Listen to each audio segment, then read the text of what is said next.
आपने हमारे चैनल को अभी तक सब्सक्राइब नहीं किया है तो सब्सक्राइब कर दीजिए, बेल आइकन घंटी भी दबा दीजिए ताकि आपको नए से नए वीडियो देखने को मिल सकें। आज मैं आपको बहुत ही सुंदर भोले बाबा की कृपा की कहानी सुना रही हूँ। एक राजा थे, वो निर्वंशी थी।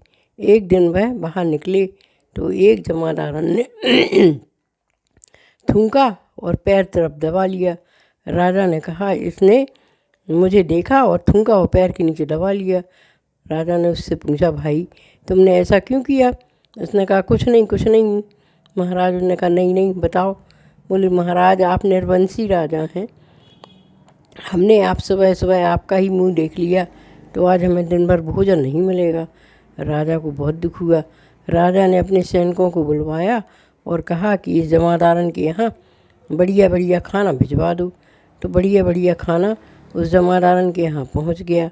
लेकिन जैसे ही वह खाना खाने बैठी तो उसका पति आया और उसको मारने लगा। अरे तुम यहाँ खाना खा रही हो, वहाँ राजा के बछड़ों ने घोड़ों को जन्म दिया है और वो उनके ऊपर मक्खियाँ भिनक रही हैं। चल उठ जा और जो है जाके सफाई कर। राजा के सिपाही कहते आए कि महाराज हमने उसको खाना तो दिया था पर उसने खाना नहीं खा पाया। राजा को बहुत गुस्सा आया। राजा मरने के लिए तैयार हो गया। रानी को जब इस बात का मालूम चला तो रानी ने कहा, अरे महाराज आप यही क्या अनर्थ कर रहे हो, हम तो उम्मीद से हैं। राजा सुनकर बड़े खुश हुए। राजा रात दरबार में आए और उन्होंने खूब सारी मिठाइयाँ बंटवाईं और जो है रानी की देखरेख के लिए दास दासियाँ रख दी। अब रानी को कुछ हो तो वह हो, लेकिन रानी क्या करती, मजबूर थी, नहीं तो राजा मरे जा रहे थे। राजा से इसीलिए उसे झूठ बोलना पड़ा था।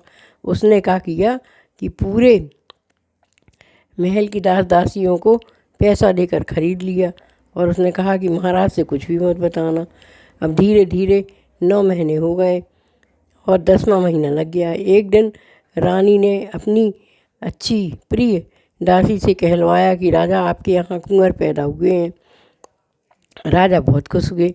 अन्न दान, धन दान, वस्त्र दान और घोड़े गाड़ी सब दान किए राजा ने। और फिर वो अपने महल की तरफ गए तो रानी ने कहलवा दिया कि महाराज पंडित जी ने कहा है कि बेटे का मुंह जब तक नहीं देखोगे जब तक उसकी शादी ना होने लगे। उन्होंने कहा, ठीक है, शादी का टाइम कितने जल्दी निकल जाएगा, हम अपने बेटे की शादी 13-14 साल में ही कर लेंगे। तो उन्होंने जो है 13 साल की जब बेटी की उम्र हुई तो पड़ोस के जो है पड़ोसी राजा के यहाँ खबर भिजवा दी कि हम शगुन लेके आ रहे हैं, हमारे बेटे की सगाई आप अपनी बेटी से कर लो। राजा बहुत खुश हुआ। यहाँ रानी बहुत दुखी हो गई, पर वह क्या करती, बहुत दुखी थी। पर राजा तो मानने को तैयार ही नहीं थे। उन्हें शादी की जल्दी थी क्योंकि वे राजा के कुंवर को देखना चाहते थे। देवी जी शिव जी की भक्त थी। अतः रानी ने क्या किया कि कहा, महाराज मैं शिव भक्त हूँ और यह शिव का दिया हुआ बेटा है, इसलिए डोली भी शिव के मंदिर से ही उठेगी। कहा, ठीक है। डोली जो है 4 कहा ले गए अच्छी सजा धजा के और वहाँ से राजकुमार को बैठा के लाना था। अब रानी ने क्या किया, सर फोड़ लिया, ओम नमः शिवाय का जप किया और शिव जी की पूजा अर्चना की, अभिषेक किया और सर फोड़ने लगी। बोली, महाराज अब हमारी लाज आपके हाथ है। भगवान ने अपने वासुदेव को कहा कि भाई जाओ तुम एक सुंदर सा कुंवर बन के और डोली में बैठ जाओ। वासुदेव ने कहा, महाराज मैं अगर चला जाऊंगा तो मेरे परिवार का क्या होगा? उन्होंने कुछ भी हो जाए तुम्हें तो जाना पड़ेगा और तुम अपने असली रूप में जब ही आ पाओगे जब तुम किसी को अपना गोत्र बताओगे, तुम कौन से गोत्र के हो, तब तक तुम्हें राजकुमार बनकर ही रहना पड़ेगा। सांप जो है बहुत सुंदर राजकुमार बन गया और डोली में जाके बैठ गया। बैठ के और डोली चली गई। वहाँ जाकर राजा को बहुत जल्दी थी। राजा ने जल्दी जल्दी सब कार्यक्रम कराया। टीका का टाइम आया तो राजा ने राजकुमार का सेहरा हटाया और जब देखा तो राजा तो बेहोश होने लगे। इतना सुंदर पुत्र उन्होंने कभी नहीं देखा था। राजा समझ गए कि मेरी हाय न लग जाए, इसीलिए रानी ने राजकुमार को इतने दिनों तक छुपा के रखा था। अब राजा बड़े खुश हुए, दोनों की शादी हो गई। शादी होकर वह जो है राजकुमारी अपने महल में आ गई। बहुत वर्ष बीत गए। राजकुमारी और जो है राजकुमारी और राजकुमार अच्छे से रहने लगे। घर में नई नवेली दुल्हन थी। जो है रानी बड़े ध्यान रखती थी। रानी बहुत ध्यान से अपनी बहू का ध्यान रखती थी। वह बहू को कोई भी चीज़ की कमी नहीं होने देना चाहती थी। राजकुमार का भी बहुत ध्यान रखती थी। और मंदिर तो वह पहले एक टाइम जाती थी, अब वह 2-2 3-3 टाइम जाती। ज़्यादातर भोले बाबा की ही पूजा करती रहती। घर तो वो कम ही रहती।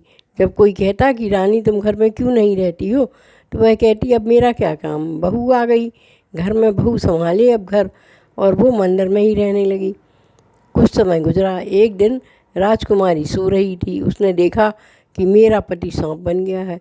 वह हड़बड़ा कर उठी और उसने अपने पति को जगाया और पूछा, महाराज आप कौन से गोत्र के हो? उन्होंने कहा, क्यों, हमारा तो यही गोत्र है, राजा का गोत्र हमारा गोत्र है। ने कहा, नहीं नहीं, ऐसा नहीं है, आज मैंने सपने में देखा कि आप सांप गोत्र के हो।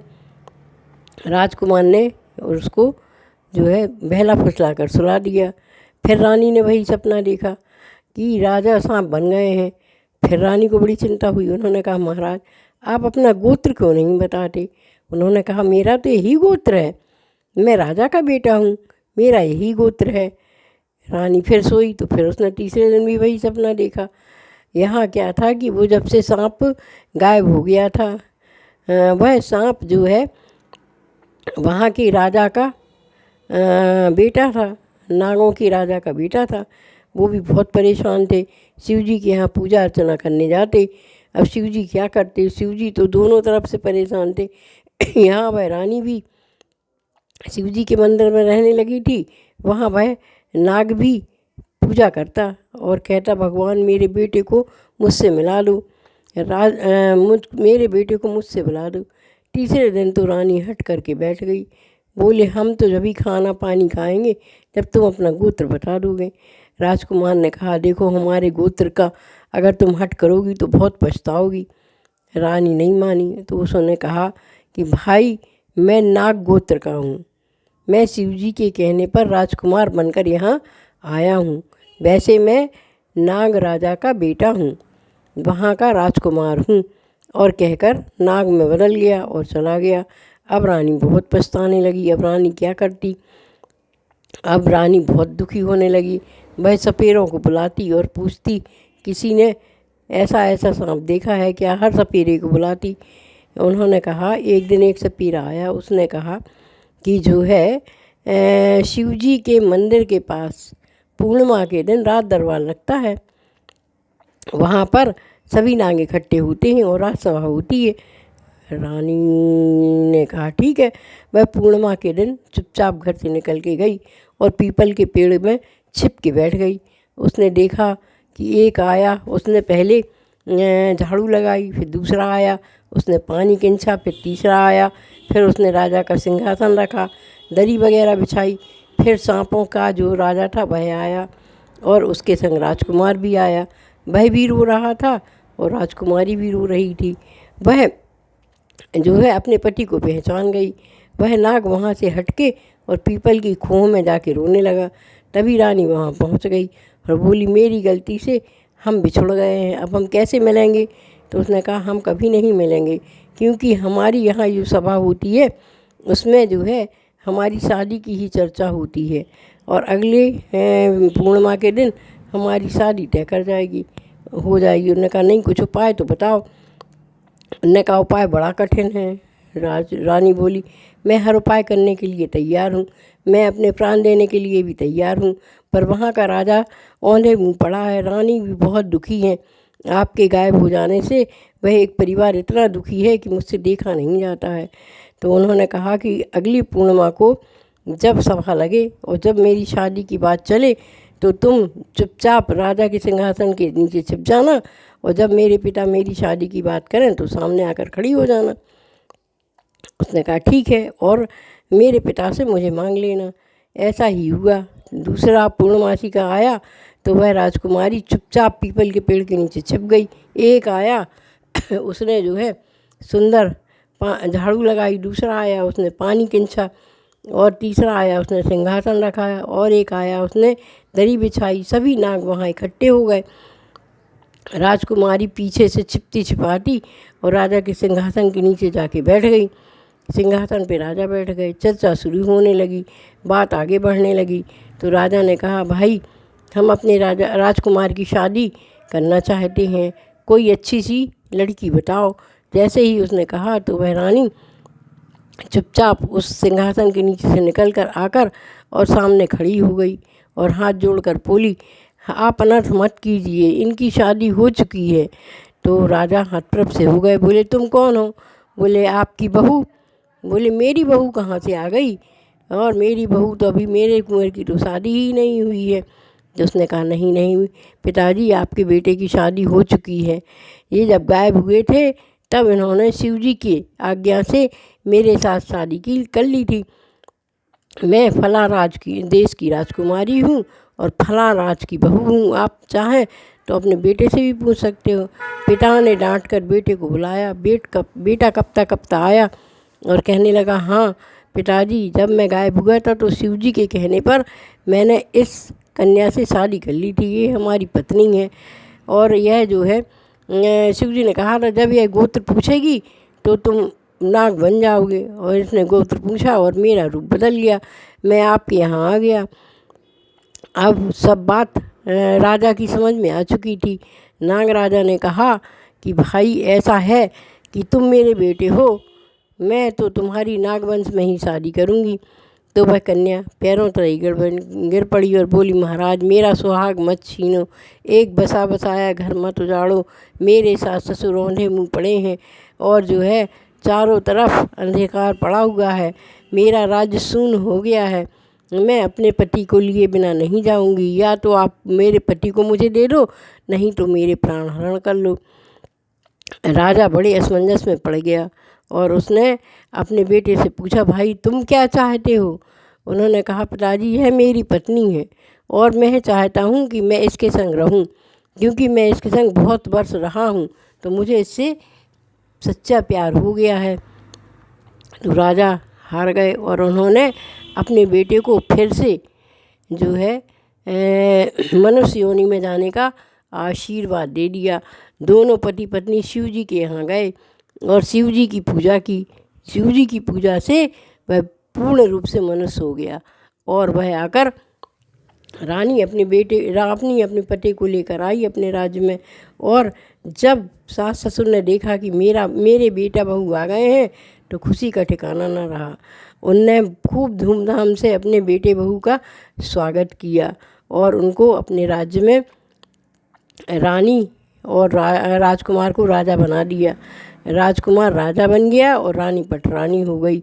दोनों पति पत्नी ने संन्यास ले लिया और शिवजी के मंदिर में जाकर भजन पूजन करने लगे। शिवजी की कृपा से उनको इतना सुंदर पुत्र प्राप्त हुआ था। राजा को तो आज तक यह बात मालूम नहीं थी, पर रानी ने फिर भी नहीं बताई और दोनों शिवजी के मंदिर में भगवान का भजन करने लगे।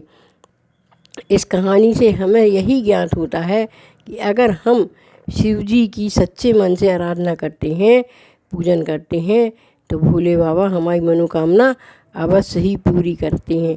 जैसे कि उस रानी को इतना सुंदर राजकुमार दे दिया और दोबारा उस रानी को, उस बहू को उसका पति शिव जी की कृपा से ही प्राप्त हुआ।